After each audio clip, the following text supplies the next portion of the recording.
اهدنا الصراط المستقيم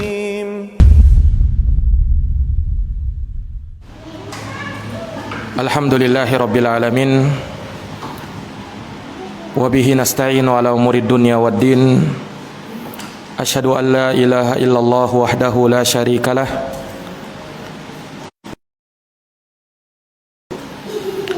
Wa man tabi'ahum bi ihsanin ila yaumiddin. Wa sallama tasliman katsira, amma ba'd.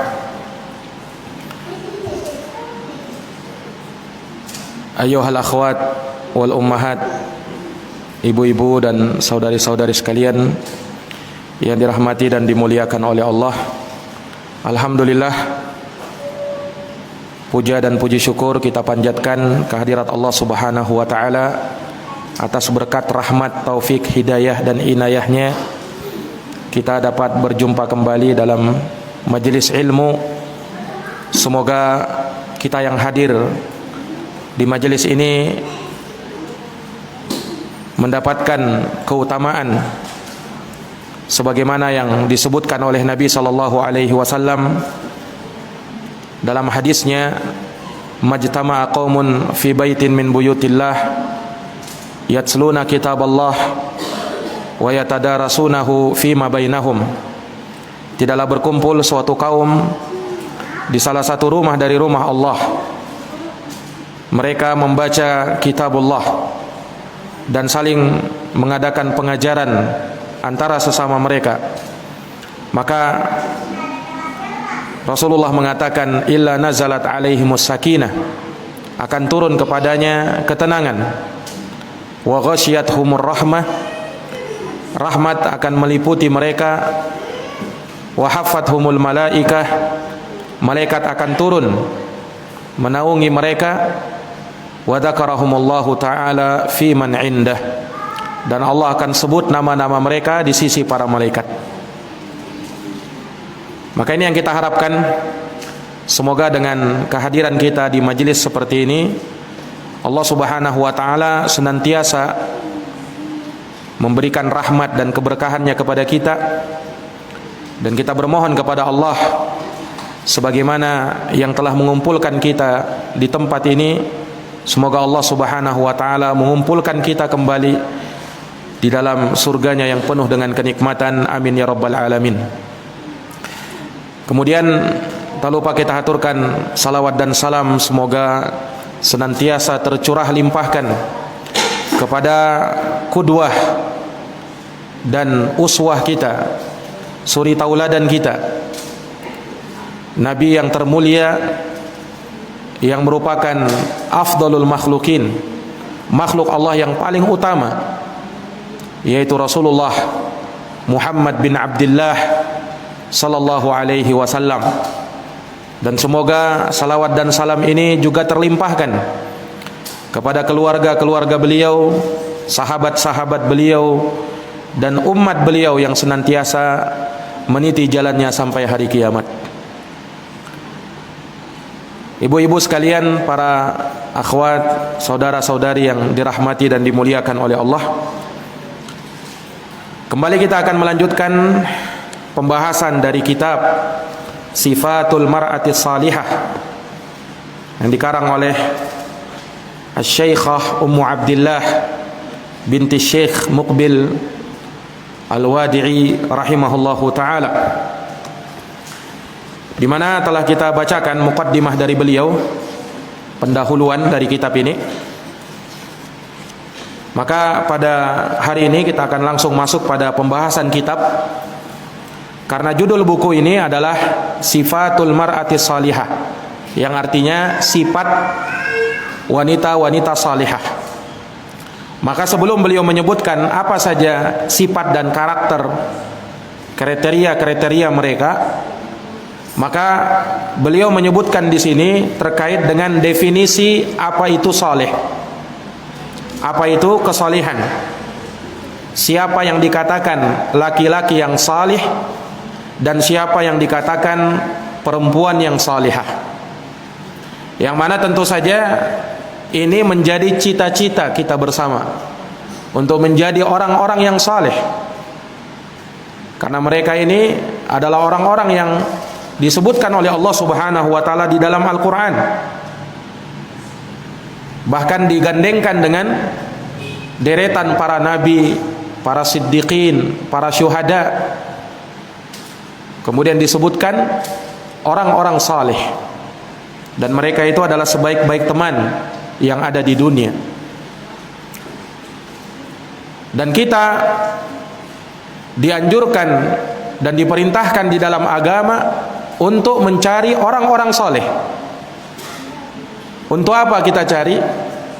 Kita cari bisa menjadi sebagai pendamping hidup kita. Tentunya Allah memasangkan laki-laki yang saleh untuk wanita yang salihah, sebagaimana wanita yang salihah untuk laki-laki yang saleh. Nah, atau paling tidak kita jadikan dia sebagai teman. Karena teman yang saleh dan teman yang salihah ini akan membawa kebaikan dan keberkahan. Makanya cari teman-teman yang saleh, dekati mereka, dan jangan berteman dengan orang-orang yang tidak saleh. Makanya agama kita memerintahkan hal yang demikian. Cari teman-teman yang saleh, dan kita perlu selektif dalam memilih teman. Jangan sembarang bergaul, jangan sembarang mengambil teman. Lihat dulu siapa teman kita, apakah dia orang-orang saleh ataukah tidak.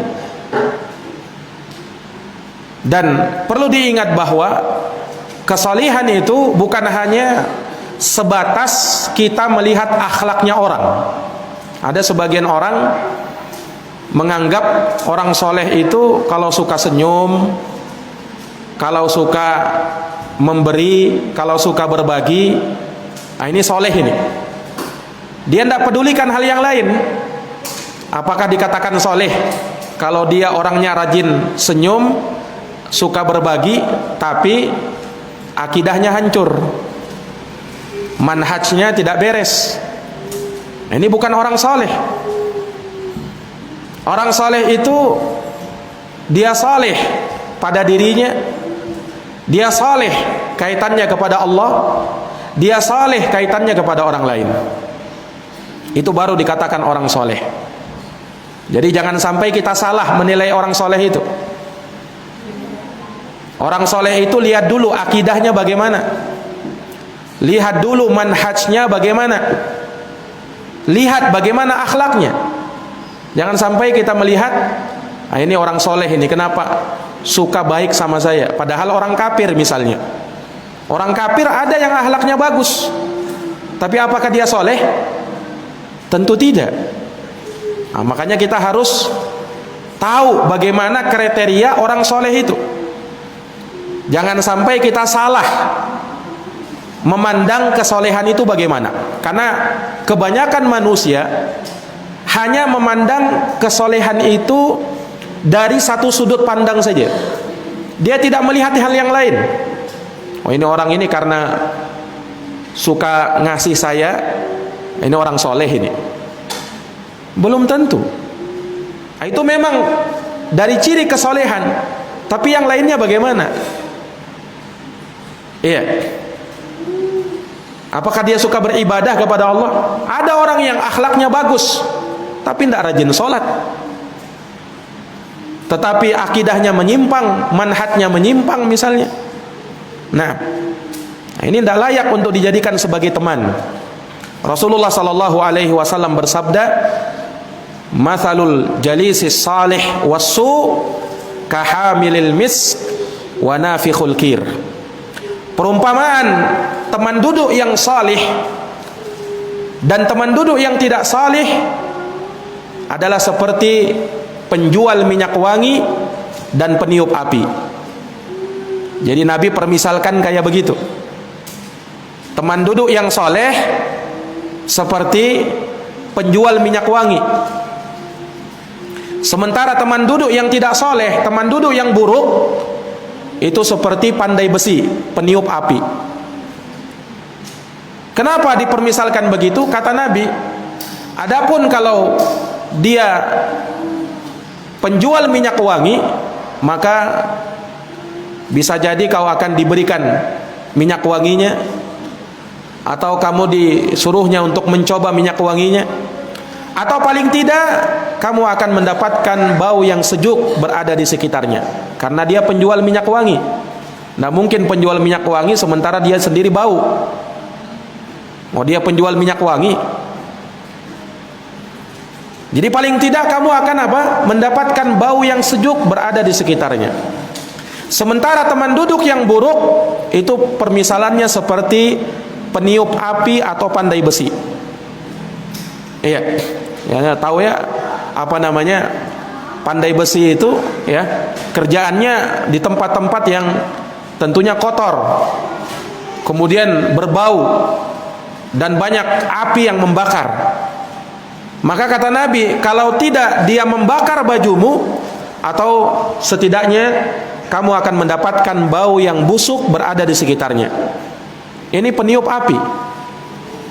Nah, lihat bagaimana pengaruh teman duduk yang baik itu. Makanya dari sini harus kita selektif dalam memilih teman. Jangan sembarang dalam berteman. Kalau hanya sekedar bergaul biasa, bukan artinya orang yang berada di luar manhaj kita, ya, kemudian kalau ketemu kita langsung sinis kepada dia, bukan begitu. Tetapi yang kita inginkan dengan teman di sini, orang yang menjadi sahabat karib kita, yang kita senantiasa bersama dengannya, ngobrol akrab dengannya, ini maksudnya. Tetapi kalau misalnya kita punya tetangga yang mungkin dia tidak mengenal agama dengan baik, ya berbuat baik kepada tetangga, berbuat baik kepada orang lain secara umum. Tetapi kalau ingin menjadikannya sebagai sahabat karib, sahabat dekat, teman yang selalu bersama, ini yang kita perlu selektif, hati-hati. Karena teman itu akan mempengaruhi istiqomahnya kita. Nah, Rasulullah sallallahu alaihi wasallam bersabda, "Al-mar'u ala dini khalilih." Seseorang itu bersama dengan agama teman dekatnya. Itu kata Nabi.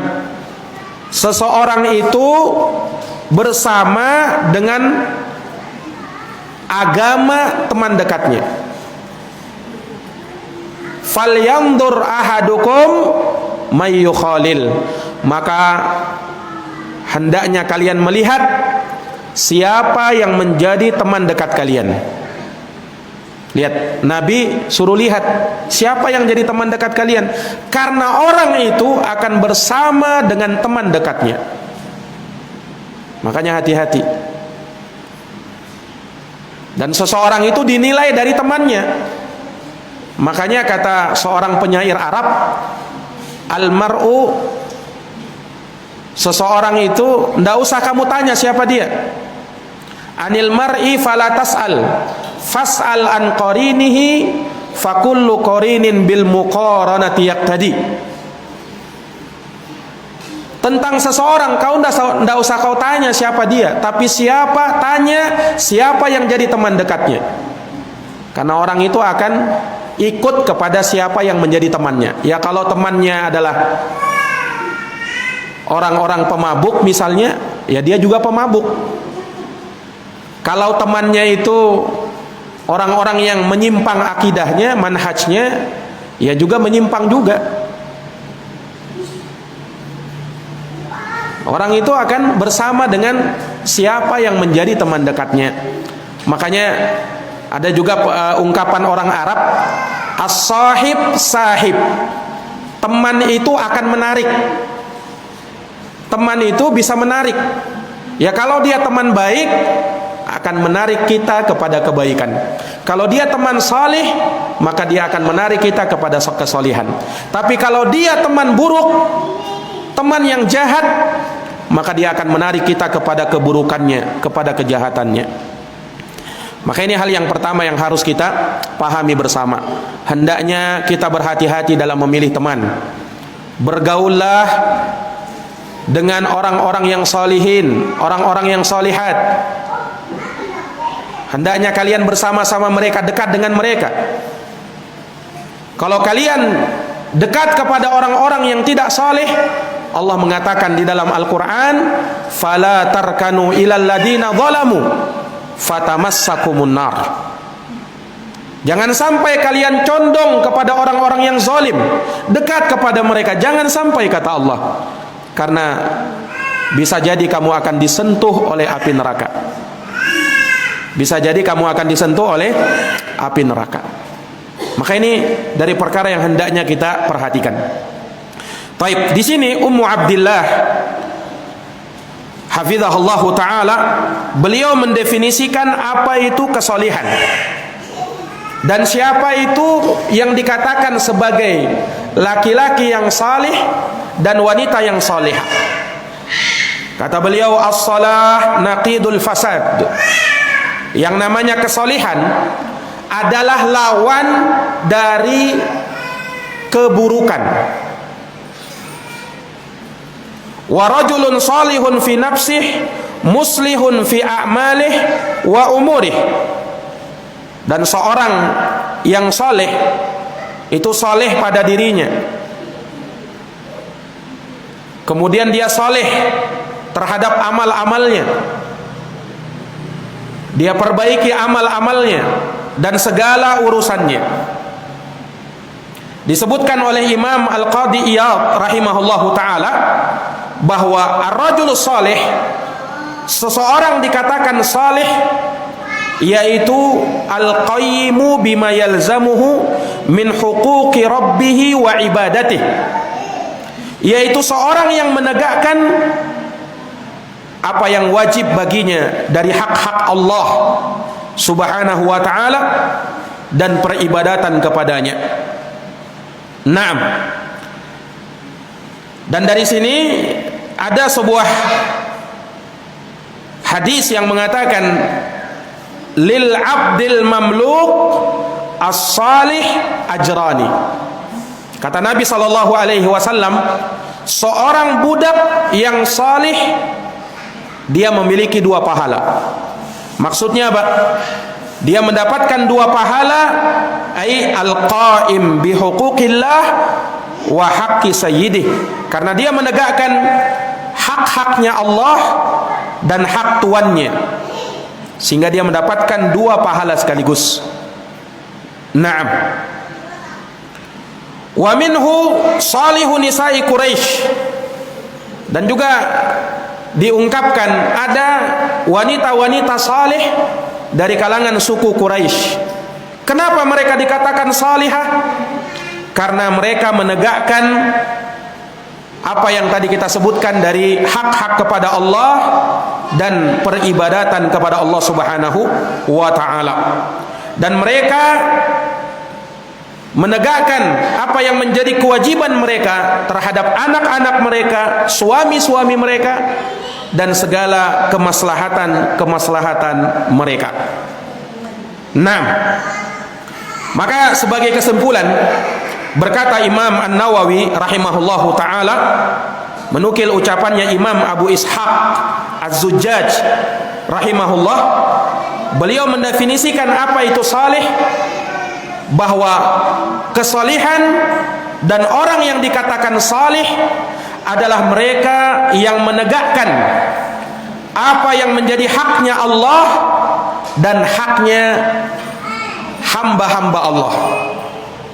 Ini kesimpulannya, dicatat. Yang namanya orang dikatakan salih tatkala dia menegakkan hak-haknya Allah dan hak-haknya para hamba-hamba Allah. Iya. Jadi bukan hanya dia menegakkan haknya orang lain dari kalangan hamba-hamba Allah saja, tapi yang lebih penting daripada itu, bagaimana dia juga bisa menegakkan haknya kepada Allah Subhanahu wa ta'ala. Dan ini 2 hal yang harus ada pada diri orang yang soleh. Kalau ada orang yang dia salih dalam artian tekun beribadah, luar biasa ibadahnya, tidak pernah berhenti, sholat malamnya Sholat 5 waktunya tidak usah ditanya lagi. Puasanya rajin dia berpuasa, sodakohnya juga begitu. Tetapi orang ini tidak saleh kepada orang lain, akhlaknya buruk, ini tidak bisa dikatakan orang soleh, masih diancam dengan api neraka. Masih diancam dengan api neraka. Makanya mungkin pernah kita mendengar hadis Nabi SAW, disampaikan kepada beliau, ada seorang wanita, kata Nabi, ada seorang wanita yang orang ini Masya Allah luar biasa ibadahnya, sholatnya, puasanya, dia punya ibadah yang luar biasa. Tetapi orang ini, wanita ini suka mengganggu tetangganya, bersikap buruk dengan tetangganya. Apa kata Nabi? Dia adalah imra'atun sayyi'ah, wanita yang buruk. Dia diancam dengan api neraka, wal iyadu billah. Lihat, dia soleh hanya kepada Allah, tapi tidak soleh kepada hamba-hamba Allah. Kata Nabi apa?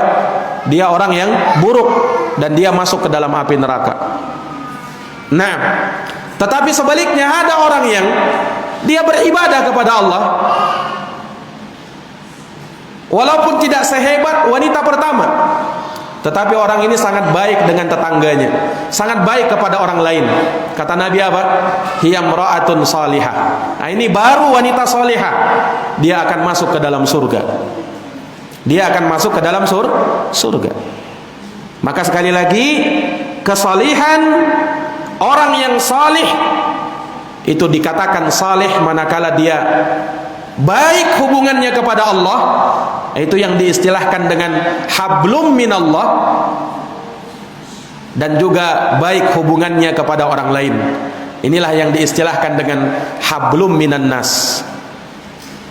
Bagaimana interaksi dia kepada sesama hamba-hamba Allah.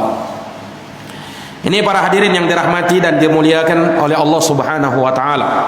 Setelah kita tahu apa itu kesolehan dan siapa itu yang dikatakan sebagai orang yang soleh, sekarang pertanyaannya, siapa pemimpin orang-orang yang soleh?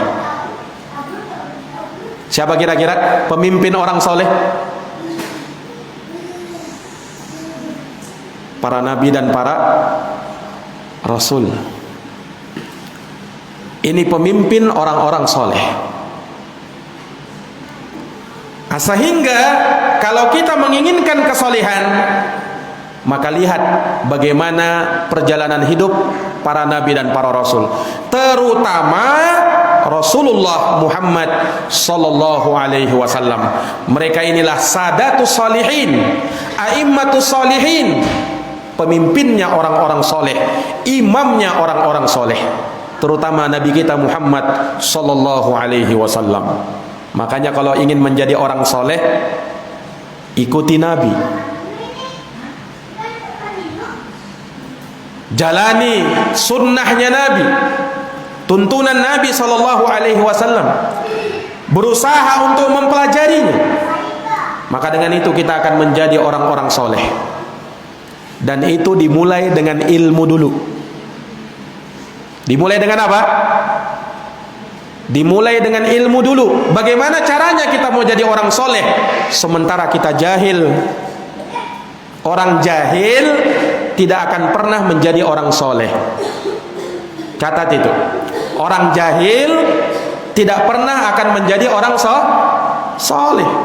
Nah, bagaimana caranya dia mau soleh sementara dia jahil? Nah, makanya dasar yang namanya kesolihan, kita mencari kesolihan, bagaimana caranya? Belajar dulu, ilmui dulu, nuntut ilmu dulu, baru bisa jadi orang soleh. Makanya orang yang jauh dari ilmu agama, orang yang malas menghadiri majelis-majelis ilmu, atau tidak suka mendengarkan majelis-majelis ilmu, nah ini sangat sulit untuk menjadi orang soleh. Kenapa? karena dia tidak melalui langkah-langkahnya. Namanya segala sesuatu itu kan ada jalannya. Kalau mau masuk rumah, ya harus dari pintunya. Mau masuk sekolah, ya mendaftar dulu. Segala sesuatu ada jalannya. Sama kalau mau jadi orang soleh, lewati dulu pintunya. Dalam Quran Allah berfirman, fa'tul buyuta min abwabiha. Datangilah rumah itu dari pintu-pintunya. Jangan salah, jangan langsung masuk dari jendela. Nah, ini salah pintu dia. Kalau mau masuk rumah, ya dari pintunya. Kalau dari jendela disangka orang maling nanti. Nah, sama kalau kita ingin menjadi orang soleh, lewati jalannya, jangan pakai jalan pintas. Apa jalannya? Ilmui dulu. Ilmui dulu. Ini para hadirin yang dirahmati dan dimuliakan oleh Allah. Makanya kita pelajari buku ini untuk apa? Untuk menjadi orang soleh. Untuk menjadi orang soleh. Bukan kita mengklaim kita ini orang-orang soleh. Kita mungkin masih jauh dari kesolehan. Nah, tapi kita berusaha dan terus belajar untuk menjadi orang soleh. Untuk menjadi orang soleh. Nah, maka para nabi dan para rasul, mereka adalah pemimpinnya orang-orang soleh. Dan perlu diingat, yang namanya kesolihan, ya, itu tercakup dalam 3 hal. Ini dicatat. Kesolihan cakupannya berapa? Cakupannya ada 3 hal. Yang pertama, hatinya harus soleh. Yang kedua, lisannya harus soleh. Dan yang ketiga, anggota badannya harus soleh. Nah, ini 3 ini juga harus ada ini dalam kesolehan. Kalau ucapannya hanya soleh, ucapannya saja yang soleh, tapi hatinya tidak soleh, nah ini mirip orang munafik. Orang munafik itu lain di hati, lain di lisan.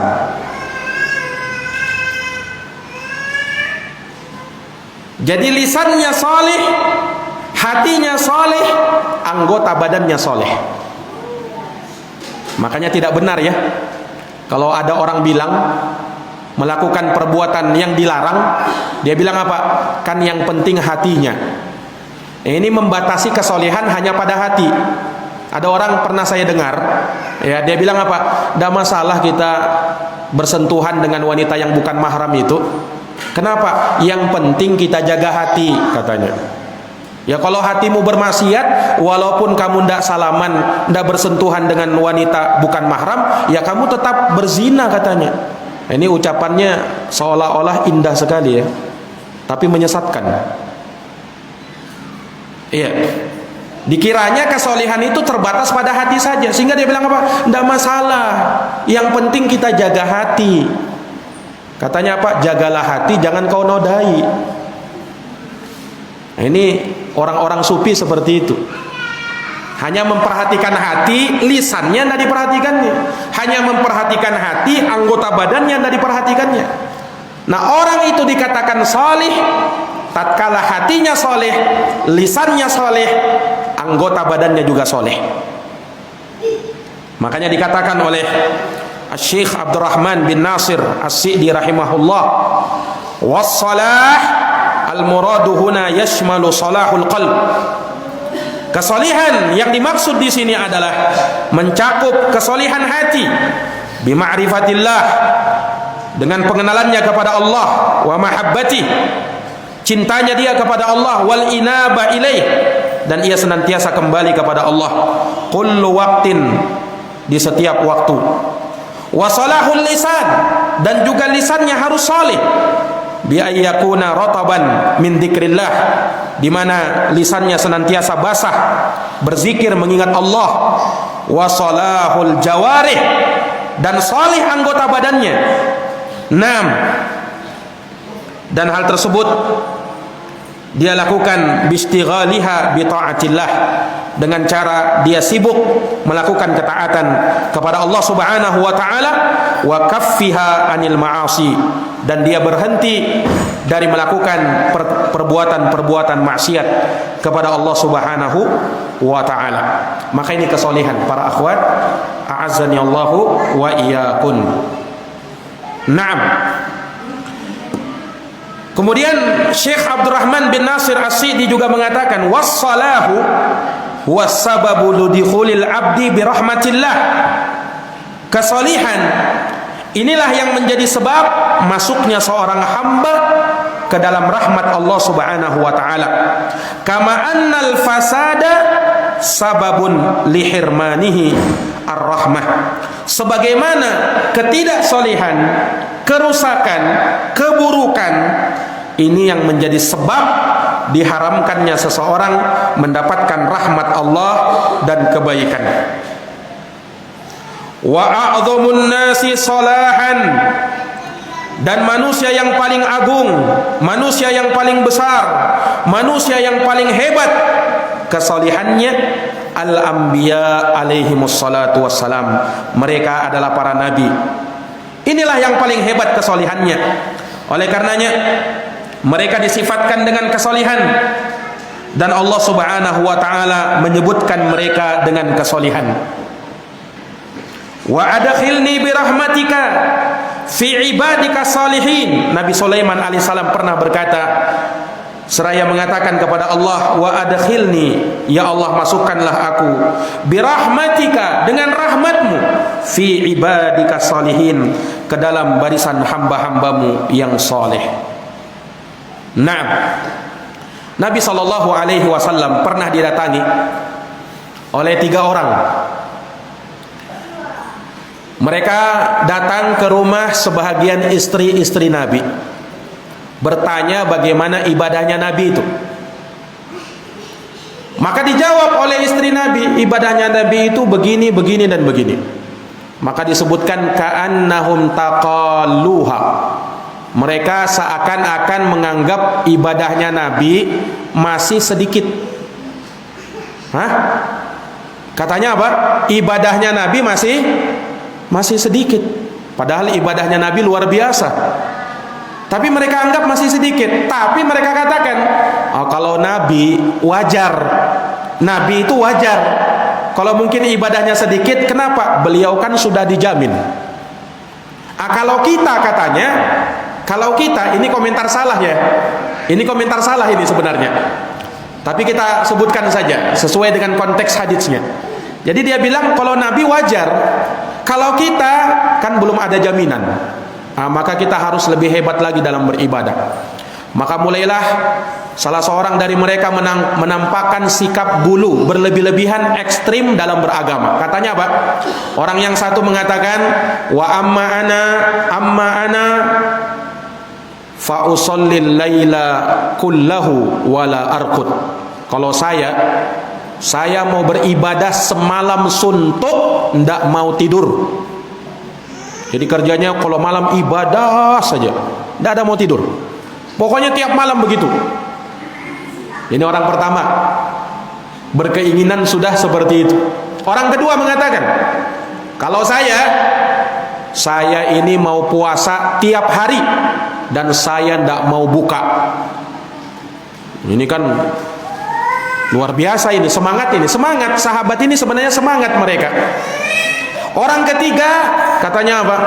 Kalau saya fala atazawwajun nisa, aku ndak mau nikah, mau membujang terus. Kalau nikah sibuk dengan pasangannya, sibuk dengan anak-anaknya, nanti lalai dari ibadah. Lihat, orang ini berkata seperti itu. Datang Nabi pun menegur mereka. Kata Nabi SAW, ama inni akhsyakum lillahi wa atqakum lah. Ketahuilah wahai para sahabat, saya ini adalah orang yang paling takwa kepada Allah, orang yang paling takut kepada Allah, orang yang paling soleh di antara kalian. Walakinni usalli wa arqud. Tapi saya sholat, saya tidur. Wa asumu wa uftir, aku berpuasa dan aku juga berbuka. Wa atazawwajun nisa, dan ingat aku juga menikah. Faman raghiba an sunnati falaysa minni, siapa yang tidak suka dengan sunnahku maka dia bukan dari umatku. Ini jamaah sekalian, ini menunjukkan kepada kita Nabi itu orang yang paling soleh. Tidak ada yang bisa menandingi kesolehan Nabi. Iya. Dan dari sini juga yang namanya ibadah itu bukan sesuai selera. Ibadah itu harus sesuai tuntunan, jangan sesuai selera, jangan dikembalikan dengan perasaan. Nah, ini kalau menilai dengan perasaan bahaya ini. Rasa-rasanya jangan menilai sesuatu itu dengan kacamata syariat, dengan agama. Di situ cara penilaian. Jangan menilai dengan hal-hal yang lain. Nah, maka ini dari perkara yang hendaknya kita perhatikan. Jadi sekali lagi, para nabi dan para rasul adalah pimpinannya orang-orang soleh. Perhatikan di sini, Ummu Abdillah membawakan dalil-dalil ayat-ayat yang menunjukkan kesolehan para nabi dan para rasul. Al-anbiya hum minas salihin bal hum dirwatu as-salihin.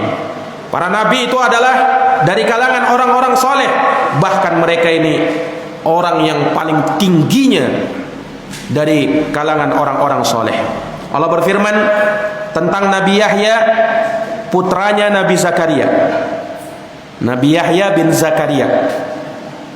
Apa katanya dalam Quran di surat Ali Imran ayat 38 sampai 39. Ali Imran ayat 38 sampai 39. Allah berfirman, "Hunalika da'a Zakaria rabbah."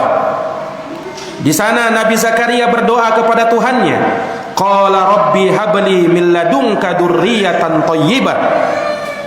Nabi Zakaria berdoa, wahai Tuhanku, anugerahkan kepadaku dari sisimu keturunan yang baik. Innaka sami'ud du'a, sesungguhnya engkau maha mendengarkan doa. Fanadathul malaikatu wa huwa qa'imun yusalli fil mihrab. Maka malaikat pun berkata, menyeru dan memanggil Nabi Zakaria, sedangkan beliau ketika itu sedang berdiri menegakkan salat di mihrabnya. Annallaha yubassyiruka bi Yahya musaddiqan bi kalimatin minallah, di mana malaikat itu mengatakan bahwa Allah memberikan kabar gembira kepadamu wahai Nabi Zakaria dengan kedatangan anak yang saleh, yaitu Nabi Yahya, yang membenarkan firman Allah, wa sayyidan wa hasura, dan dia akan menjadi panutan dan mampu menahan diri dari hawa nafsu, wa nabiyyan minas salihin, dan Nabi Yahya itu adalah seorang nabi dari kalangan orang-orang saleh. Jadi Allah sifatkan Nabi Yahya bin Zakaria alaihi salam sebagai orang saleh. Nah, kenapa dia dikatakan sebagai orang yang saleh? Salah satunya disebutkan di sini bahwa Nabi Yahya ini membenarkan firman Allah. Ini syarat dari kesolehan. Kalau dia terlihat kesolehan hanya dari perilakunya saja, tapi mendustakan ayat Quran, tidak bisa, wallah tidak bisa menjadi orang soleh. Tidak bisa. Atau dia mengingkari firman Tuhan dengan mengatakan firman Allah itu, Al-Quran itu bukan firman Allah tapi makhluk. Nah, ini juga tidak bisa dikatakan soleh. Al-Quran itu adalah kalamullah, firmannya Allah, bukan makhluk. Atau tatkala dibacakan kepadanya ayat dalil, dia tidak mau dengar. Dia lebih dahulukan ucapan gurunya. Nah, yang penting kan guru saya bilang begini, ustadz saya bilang begini, saya tidak peduli dengan ayat itu. Nah, ini tidak bisa jadi orang soleh.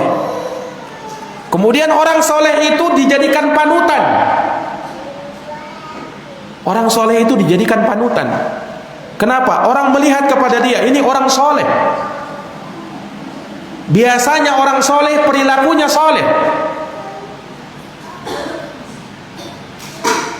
Nah ini para akhwat azani Allahu wa iyyakum. Kemudian apa? Dia juga ya, Nabi Yahya bin Zakaria itu adalah orang yang mampu menahan diri dari hawa nafsu. Ini juga sifat kesolehan yang lain. Beliau mampu menahan diri dari hawa nafsu. Hawa nafsu syahwat, hawa nafsu ingin marah dan lain sebagainya. Dia pandai menahan dirinya. Nah, terutama pada saat dia emosi, marah, dibuat marah, dia mampu menahan dirinya. Jangan sampai berucap dengan ucapan-ucapan yang buruk. Karena betapa banyak orang kalau sudah marah, lepas kontrol, sudah ucapannya sembarang sudah. Nah, mengucapkan kalimat-kalimat yang buruk. Makanya Rasulullah sallallahu alaihi wasallam senantiasa memohon kepada Allah untuk senantiasa mengucapkan kebenaran, baik di saat beliau ridha atau di saat beliau marah. Nabi bersabda seraya berdoa, Allahumma inni as'aluka kalimatal haqqi fil ghadabi war ridha. Itu doanya Nabi. Allahumma inni as'aluka kalimatal haqqi fil ghadabi war ridha. Allahumma ya Allah, inni as'aluka, sesungguhnya aku minta kepadamu kalimatal haqqi, ucapan yang benar, fil ghadabi, baik pada saat marah, war ridha, ataukah di saat ridha. Karena betapa banyak orang tidak bisa mengontrol ucapannya saat ridha, saat marah. Kalau saat marah ucapannya luar biasa, marah, mencaci maki. Di saat ridha kadang juga mengkufuri nikmat Allah. Ini terkadang seperti ini keadaan manusia. Nah ini tidak akan bisa menjadi soleh, karena dia tidak bisa menahan hawa nafsunya. Kalau dia bisa menahan hawa nafsunya, hawa nafsu untuk marah, Nabi menjanjikan dalam hadis, kata Nabi apa? Man kadhama ghaidhan, siapa yang menahan amarahnya, wa huwa qadirun ala ayyunfidah, padahal dia mampu lampiaskan. Beda kalau memang tidak mampu melampiaskan. Dia mau melampiaskan tidak bisa, tidak kuat dia. Ini dia mampu lampiaskan sebenarnya, tapi dia tahan. Kata Nabi apa? Da'ahullahu yaumal qiyamah. Nanti pada hari kiamat akan dipanggil oleh Allah ala ru'usil khalaiq, di hadapan seluruh makhluk. Thumma yukhayyirahu minal huril ina masya. Kemudian dia disuruh pilih, silahkan pilih mana bidadari yang kamu kehendaki. Keutamaannya, kalau kita mampu menahan amarah, nanti pada hari kiamat ya, kita akan disuruh oleh Allah pilih mana bidadari yang kita mau. Subhanallah. Ini keutamaannya. Dan itu dari ciri sifat orang-orang yang saleh. Makanya dikatakan bahwa Nabi Yahya bin Zakaria nabiyan minas salihin. Beliau adalah seorang nabi dari kalangan orang-orang saleh. Naam. Ayatuhal akhwat azani Allah wa iyyakum. Kita baca lagi satu ayat di dalam Al-Qur'an terkait dengan sifatnya Nabi Isa, yang disifatkan sebagai seorang nabi yang soleh juga. Allah berfirman di dalam surat Ali Imran, di surat Ali Imran ayat 42 sampai 47. Ali Imran 42 sampai 47. Allah berfirman, wa idh qalatil malaikatu ya Maryam, dan ingatlah tatkala malaikat berkata kepada Maryam. Maryam ini siapa? Maryam ini ibunya Nabi Isa. Malaikat berkata kepada Maryam, innallaha astafaki, sesungguhnya wahai Maryam, Allah telah memilih kamu untuk mentaatinya. Wa tahharaki, Allah telah mensucikan kamu dari akhlak-akhlak yang rendah. wastafaki ala nisa'il alamin, dan Allah memilihmu di atas seluruh para wanita yang ada di zamanmu ketika itu. Karena Maryam ini salah seorang wanita pilihan, wanita yang terbaik. Disebutkan bahwasanya di dalam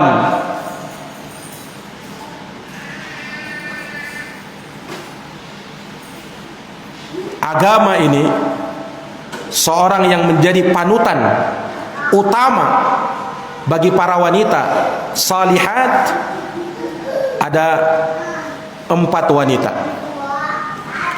Yang pertama adalah Maryam. Yang kedua adalah Asiyah, istrinya Fir'aun. Yang ketiga Khadijah, istrinya Rasulullah sallallahu alaihi wasallam, dan yang keempat adalah Aisyah radhiyallahu anha yang juga menjadi istrinya Nabi sallallahu alaihi wasallam. Sebagian ada yang menambah yang kelima yaitu Fatimah, putrinya Rasulullah sallallahu alaihi wasallam. Ini panutan, dan ini yang paling utamanya. Nah, salah satunya adalah Maryam, ibunda Nabi Isa alaihi salam, di mana Allah telah nyatakan bahwa Allah telah pilih beliau, Allah telah sucikan beliau dari seluruh wanita di alam semesta. Ya Maryam kunuti, Allah berfirman, wahai Maryam, terus meneruslah kamu untuk mentaati li rabbika, Tuhanmu.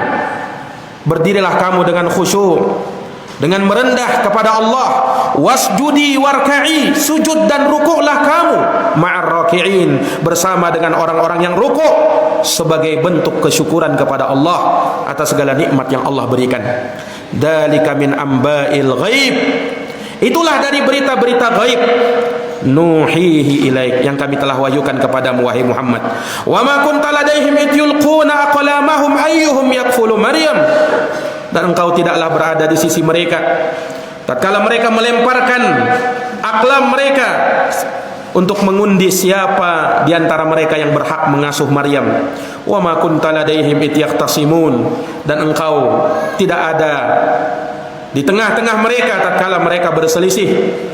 Idh qalatil malaikatu ya Maryam, ingatlah tatkala malaikat berkata kepada Maryam, innallaha yubashshiruki bi kalimatin min, sesungguhnya Allah akan memberikan kabar gembira kepadamu, yaitu dengan lahirnya seorang anak. Bi kalimatin min, yang wujudnya hanya dengan kalimat Allah Subhanahu wa taala tercipta, yaitu dengan kalimat kun. Jadi Nabi Isa alaihissalam tercipta dari kalimat Allah, kun, jadilah, fayakun, maka terjadilah. Ismuhu al-Masihu Isa bin Maryam, yang namanya putramu tersebut wahai Maryam adalah Al-Masih, Isa putra Maryam.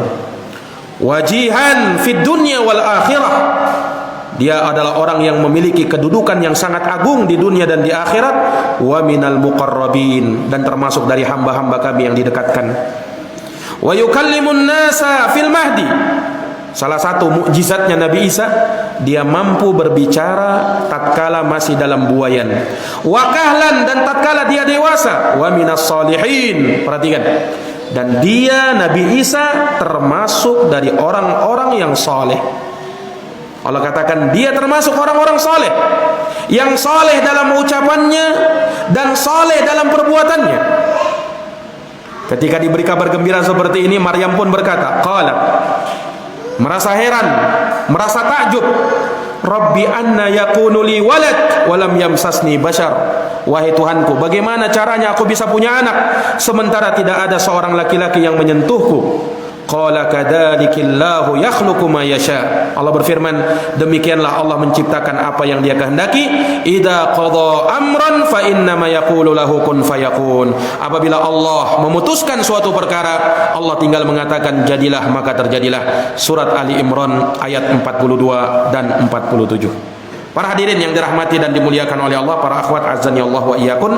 Maka di dalam ayat yang mulia ini bagaimana Allah Subhanahu wa taala mensifatkan Maryam sebagai wanita yang salihah dan putranya Nabi Isa sebagai laki-laki yang saleh. Ibunya wanita salihah, anaknya laki-laki yang saleh. Ini memberikan pelajaran kepada kita, kalau kita mau anak-anak kita soleh, anak-anak kita solehah, maka jadilah kita ini orang tua yang soleh. Kita dulu, jangan kita mau anak kita soleh, anak kita solehah, sementara kitanya ndak ngurus diri, sementara kitanya ndak ngaca diri. Nah, kita dulu harus jadi orang soleh. Bagaimana caranya anak kita mau jadi orang soleh sementara orang tuanya tidak soleh? Nah, anak itu, orang tua itu cerminan bagi anaknya. Dia lihat perilaku orang tuanya. Nah, makanya kalau kita menginginkan kesolehan pada anak, kita dulu harus menjadi orang soleh. Didik diri kita supaya menjadi orang soleh. Baru kita punya harapan menjadi anak, menjadikan anak-anak kita orang-orang yang soleh. Nah, sebagaimana Maryam, seorang wanita yang solehah, maka dia melahirkan seorang anak yang soleh. Bahkan bukan sekedar soleh, nabi lagi, pimpinannya orang-orang soleh, bukan sembarang kesolehan. Nah, dan bagaimana Maryam alaihissalam, seorang wanita solehah, menjaga kehormatan dirinya. Ini sifat wanita solehah, dia harus menjaga kehormatan dirinya. Jangan mengumbal aurat, baik di dunia nyata maupun di dunia khayalan, di sosial media. Jangan.